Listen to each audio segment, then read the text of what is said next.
If you are anything like me and are just wondering what in the heck can we possibly trust out there anymore, everything's fake. You got a home here. Welcome to the Go Show, celebrating all things outdoors in this beautiful outdoor playground of a state, world that we live in, nation. We'll get it. Maybe, oh man, right out of the gates. Need some coffee. Hang tight. Hmm. I told you I'm addicted to Starbucks cold brew. Whew. Have it every day. So, again, again, we have to do this. Again, we have to go back and say, oh, we were duped. I did a story, Rob and I did the story as well. I had a story about a week ago about the Amazon tribe that was given Starlink, the Elon Musk, Tesla, whatever, SpaceX internet. And they're now in 100 countries, by the way. It's just admit it. Just start writing your checks right now to Starlink because that's apparently going to be all of our internet. But the story was that the tribe that had 2,000 member tribe had no really connection with the outside world before the Starlink internet showed up. And the story was that after 9 weeks, they were all addicted to online porn, and the kids were basically becoming little millennial punks.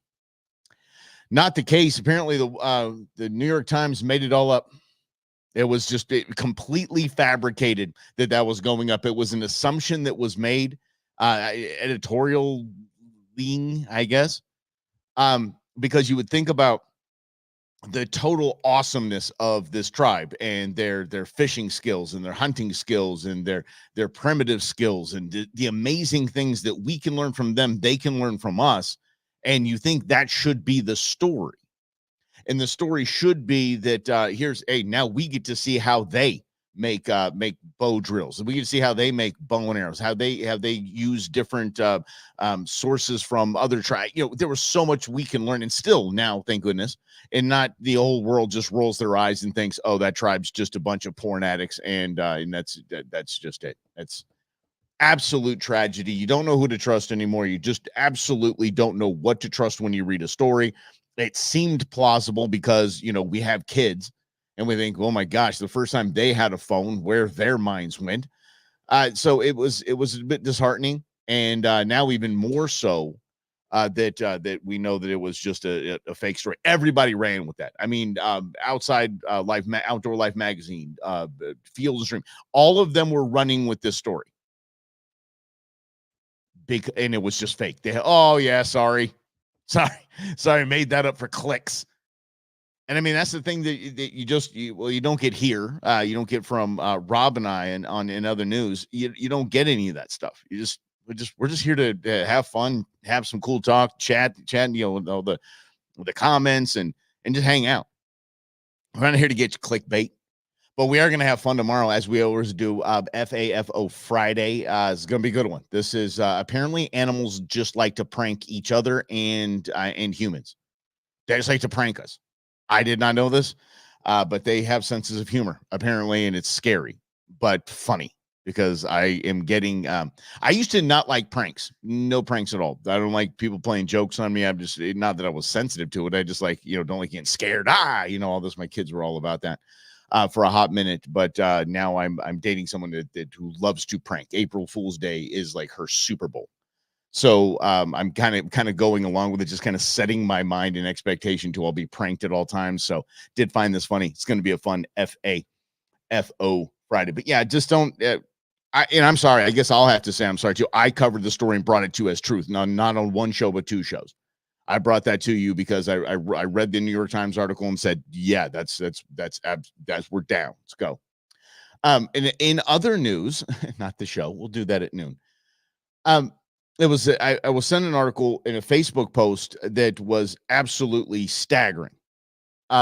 We were just down in Rocky Point, and we did the whole beach house Airbnb thing, not the resort thing. Did you see the story of this?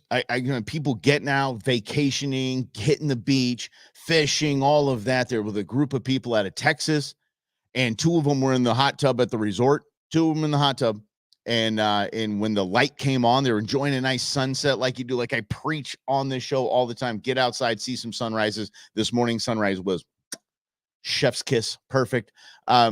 Sunsets, go do that. And they're doing it. They're in the hot tub and having a great time. The light kicks on the timer, cooks them both. Couple dead. Young couple, great looking couple, there with a bunch of friends, cooked them.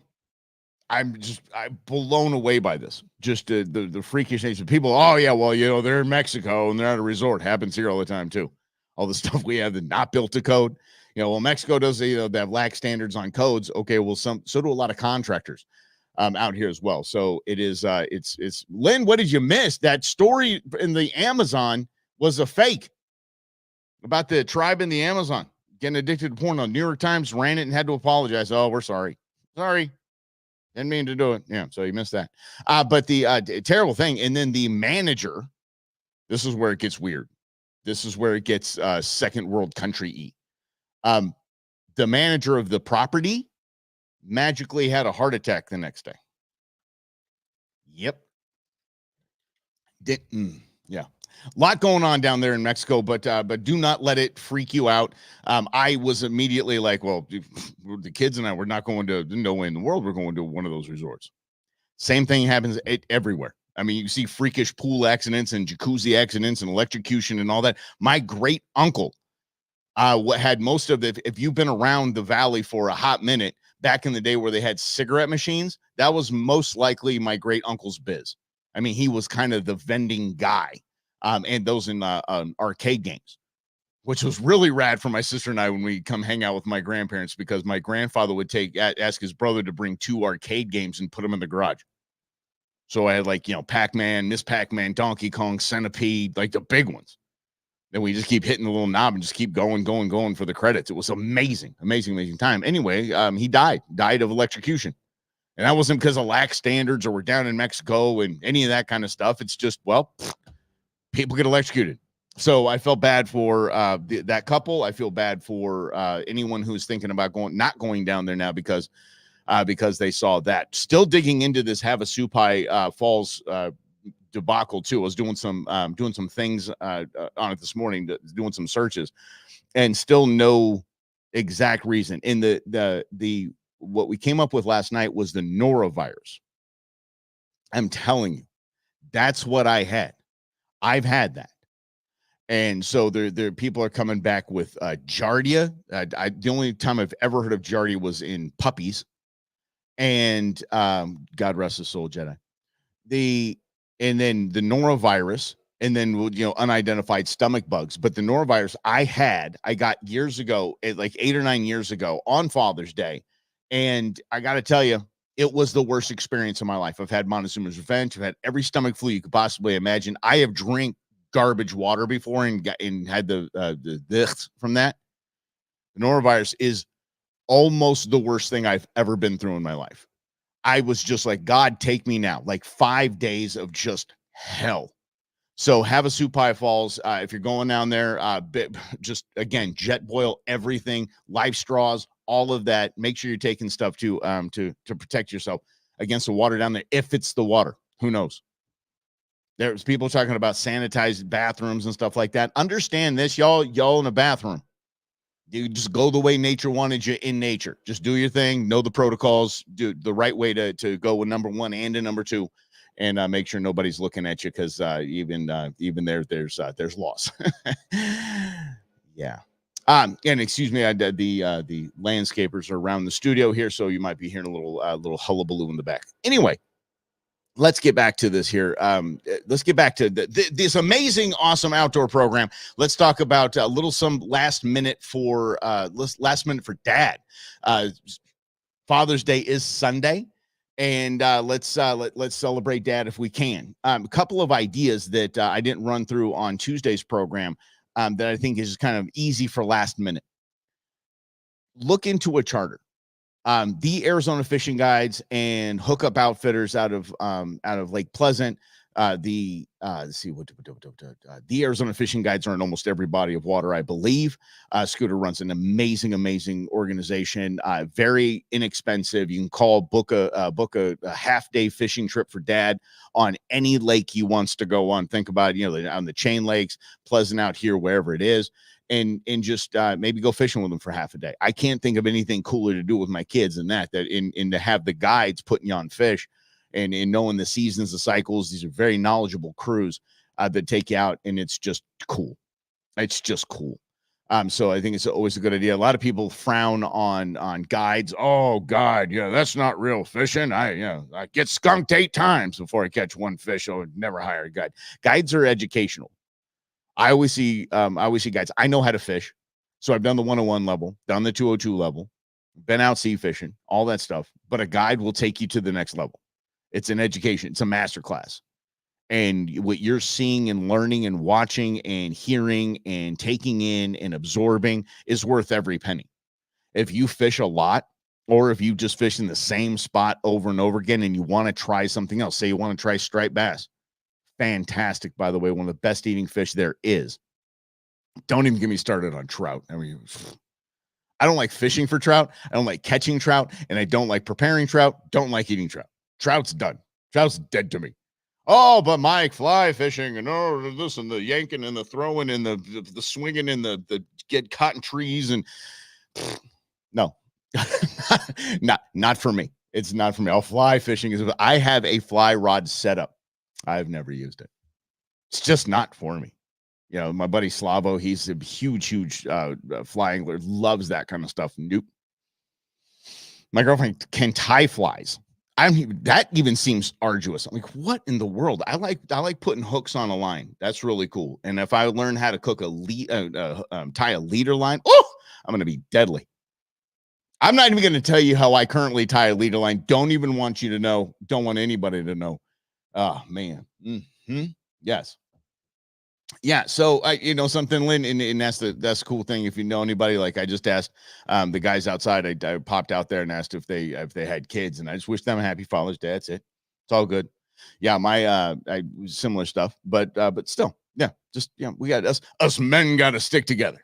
So anyway, I don't do any of that stuff. But if I wanted to learn how to fly fish, I would immediately get a guide. Period. I'd go to Lee's Ferry and say, who wants to teach me? Because I ain't going to do this myself. And so a guide is a great opportunity for dad if you want to, or the dad figure in your life is always a good idea. Along those lines, I just got a text from Tom Caldwell from Blue Rooster Ranch. I got to tell you, going up there for the day with Nuge when he got his bison, or going up there for a day for a feral hog, and just filling your freezer with all that good, nice pork. Oh, let me tell you something. Let me tell you what a great opportunity. And so it's a great experience. It's a great adventure. It's a great way to fill up your freezer, and life's good. And it's just a good last minute thing. Call up Rhonda at Blue Rooster and just say, hey, I want to take my dad out. Let's pick a day. And then you make dad a card, and then done. I'm telling you, it's great. I mean, look, these aren't inexpensive options. I mean, well, the fishing guide pretty much is. But still might be something you have to save for, or dig a little deep for. But these are good last minute things. And remember, always in anything, Father's Day, Mother's Day, Christmas, gift cards are the greatest things in the planet. They just are. Nothing better than a gift card. There's just nothing better. They can get what they want. And the cool thing is there's a lot of Father's Day sales going on at Cabela's. We went through them. On the program this week already. But at Bass Pro and Sportsman's, and even on Amazon, pretty much bringing some pretty cool outdoor stuff for dad as well. And Amazon, as we know, Amazon can get it to you too sweet. I live in the middle. I'm like triangulated here. If everything is here like within a day or two for me, because I live in the middle of 3 distribution centers for Amazon.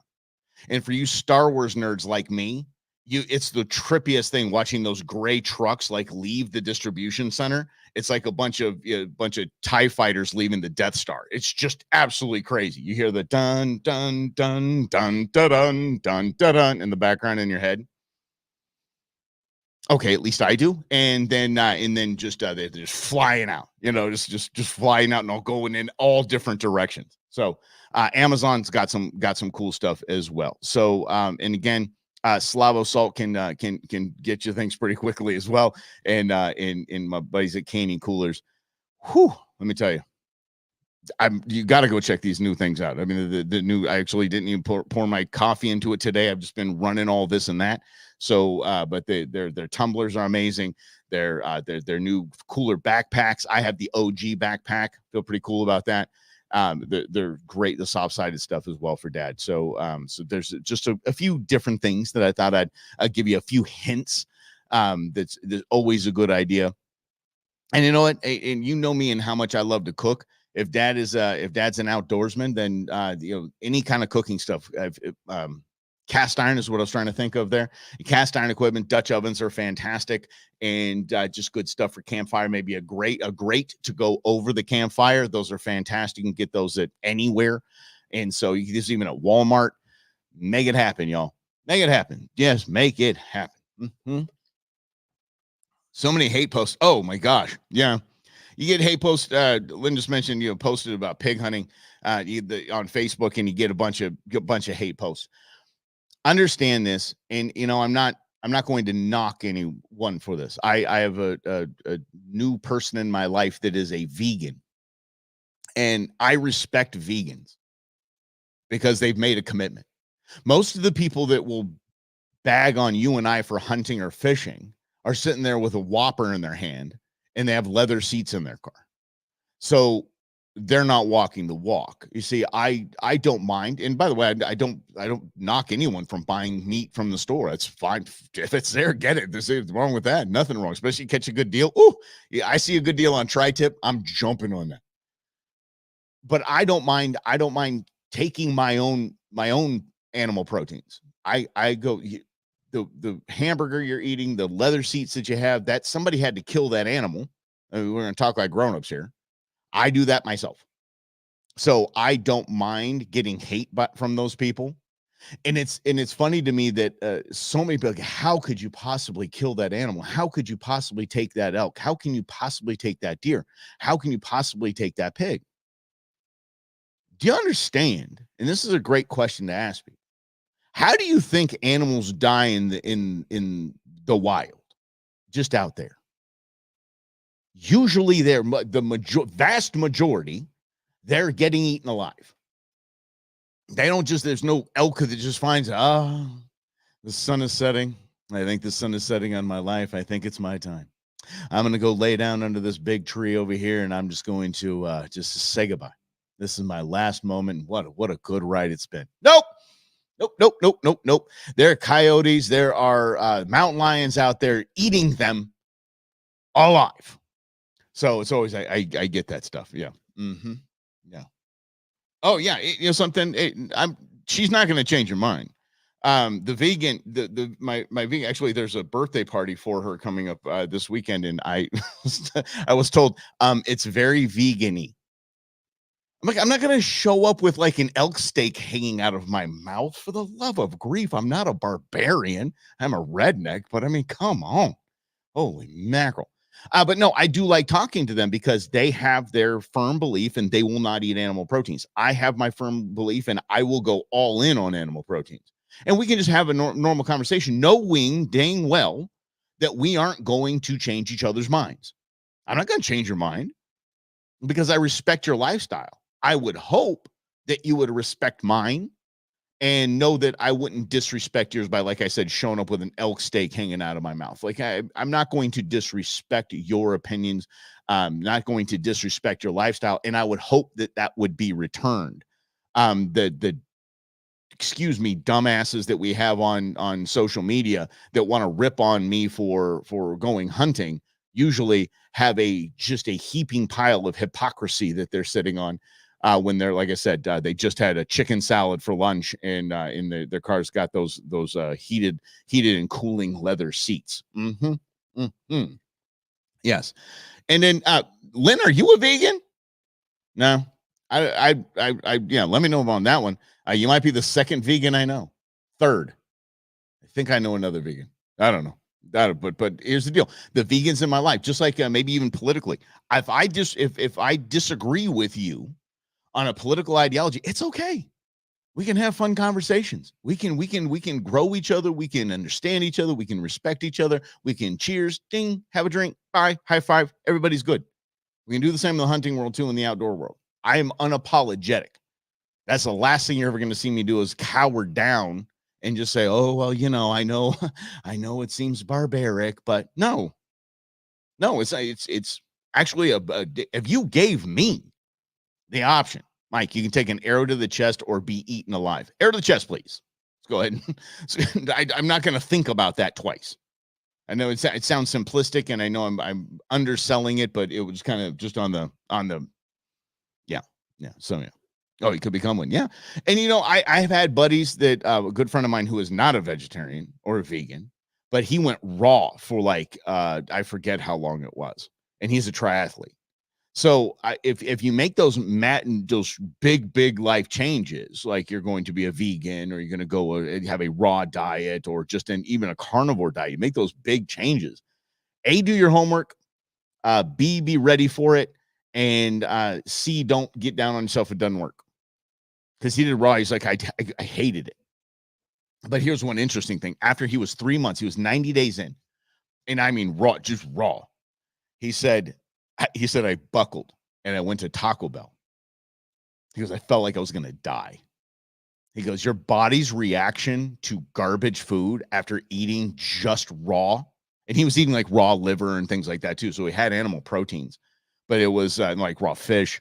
But he was like, he goes, after doing that and then having Taco Bell, he goes, I thought I was going to die. I really thought I was going to die. And another thing, I know a lot of people are gearing up for their hunts, thinking about the hunts that they have coming up. I've heard so many people getting drawn for archery this year, and I think that is absolutely fantastic. I bought my first bow after realizing that hunting in the Midwest with a rifle is almost cheating. You're just up there in a tree stand with your cup of coffee and just whatever your phone, and you're just playing on it, and you're just like, yeah, it's another deer. I'll wait for the next one. And your shots are like under 100 yards. I'm like, okay, let's try bow hunting. So I didn't know. So what I want to do is if you were thinking about this or you're thinking about upgrading bows or whatever you're thinking about doing, I want to help you out real quick. I want to help you out. And if you're thinking about buying a bow as a gift, do not. It's the same as a firearm in the boots category. It is a very personal thing. There was a time where you could have put a gun to my head and say, you need to tell me the bow you're going to buy. And I would have said a Matthew Z7. Period. That's what I wanted. All the marketing hype, everything. Then I went and shot it, and I didn't like it as much as the PSE. And I bought the PSE. It's a very personal thing. Don't be, I heard this is a very good bow. I saw it on Sportsman's Channel. This is the one Steve Rinelli uses. No, I'm good. I don't need no. I want to go try them out. I did that with Slavo on his first bow. But let's talk about that. There's different levels. There's entry level bows, and then there's the pro lines. Start with entry level. Don't even think about going to the pro line. You have no idea what you want yet. Stay as inexpensive as you can. Find the deals, find the sales. Everything comes with the package, the sights, everything comes with it in a package. Maybe it comes with a few arrows. Sweet. Start there. And they get a target and start throwing arrows and see if you like it. See if you like it. And if, by the way, if you just got drawn for archery and you just don't know what you're doing, but you put in for a tag because you knew you'd get drawn, because higher odds of getting drawn. You again, cheap bow, a very cheap bow, and see if you get something. You might never archery hunt again. Who knows? Have no idea. It's not easy. It's not easy at all. So start there. Don't buy used. My piece of advice, you getting into archery, getting into to bow hunting, do not buy used. I don't trust anybody. When it comes to this, I'm not going to trust anybody. I don't know if that thing has ever been dry fired. And let me tell you what I mean by this. If you shoot a bow without an arrow knocked, you just pull it back and let it go. Most likely you have fractured those limbs. You have not your limbs, thank God. The limbs on the bow. And so once that happens, that bow's toast. That bow's dangerous. So so if people say, oh yeah, never been dry fired. Never been dry fired. Why are you getting rid of it? I don't know. I say, I just wanted a new bow. Mm-hmm. I don't trust you. Sorry. I'm not saying you. I don't trust somebody saying, no. Never been dry fired. And it's not worth the risk to me. It's not worth the risk. And I know somebody who's made that mistake. That's me. Yeah. One of my first bows that I bought, it was from a dude on, I think at the time it was Craigslist or something like that. And I shot that thing probably for a season. I'm like, something's not right with this bow. Sure schnitzel. It had a fractured limb. And so, yeah. So buy as cheap as you can. Don't buy used, and you're gonna be off to the races. Everybody is going to tell you. Everybody is going to tell you this is what you need on the bow. You have to have this. You got to have one of these, and spot hog this and that. And again, start with one of the pre-done packages, and then figure out what you want to move around or upgrade or anything like that. And then if you love it and you're absolutely passionate about it, upgrade to a pro line, and you'll know where that money goes like that. There is such a difference, a marketable difference in basic lines that you see in the packages when you go to Bass Pro Sportsman's, and then the pro line that you look at and it's stripped down to nothing. You're like, wow. And it's how much money? Yeah. If you're into it and you love it, then yeah, it's the same as it's identical to black rifle disease. For those that don't know what black rifle disease is, when you buy your first AR-15, you're hooked and you're done. Sorry. You are going to accessorize the living bejesus out of that thing. It's not even, it will look nothing like the AR that came out of the box. You are going to accessorize that thing to the teeth. I should know. I've done it 3 times. Yes, 3 times. Mm-hmm. So yeah. So, but anyway, that's just a few tips from me. If you're thinking about it, maybe you're thinking about an over-the-counter tag, and you can grab an archery tag, and you think you can get it done. Again, if you can, go super inexpensive, and if you can, do some saving between now and November as best you can, or now into whenever that fall hunt would be. And I'll tell you, I have a belief in guides. I'm bringing a guide to my hunt in November, and because this might be the last. I don't know when the next time I get drawn for bull elk is in a good unit in a good hunt. I have no idea. So I'm taking a guide, gonna make it happen, gonna put just be done, and hopefully, if I harvest the bull that's to my satisfaction, I will I'll be done with it and just put in for cow and just keep the freezers full of elk. Mm-hmm. See, it's the beauty of it all. Anyway, a guide is a great idea. And there are several guides, not several. There are a few that are batting pretty damn close to 1,000, taking people out with bows and over-the-counter tags. So you can do that. So that's my soapbox for the day. Speaking of elk, I wanted to show you this. This is too much fun. This is so wild to me. Apparently, 5 years ago, a donkey escaped. A donkey escaped from his owner, and they just thought he was good and gone. They found it, but they're not getting it back. Someone else didn't take it. It got adopted. Just bump these elk, and there's a donkey with them. There he is. There's the donkey right there. There's the donkey. The elk have adopted the donkey. 5 years ago, he was kind of got out. I don't know, kind of like how dogs do. But sure, schnitzel. There's the donkey right there in the middle of the elk herd. And watch, they'll move. He'll move with them. Watch. Yep. Let's get out of here, guys. Moving just like them. Moving with them. Absolutely fantastic. There he is, just living life. There's the donkey right there in the middle, just living life, and the other elk just go guarding around him. And if y'all don't have Eddie Murphy's voice in your head right now as Donkey from Shrek, I don't know if we can be friends. I'm telling you, what a cool little story, though. And in the morning, I'm making waffles. Fantastic, love that. Hey, everybody, tomorrow's FAFO Friday. Animal pranksters. Yes, animals are pranksters, and they're vicious when they're pranking. So they're pranking themselves and humans. So that is FAFO Friday coming up tomorrow right here on the Go Show, celebrating all things outdoors in this beautiful outdoor playground of a state, nation, or world that we live in. Thanks for hanging out. Let's have a great afternoon.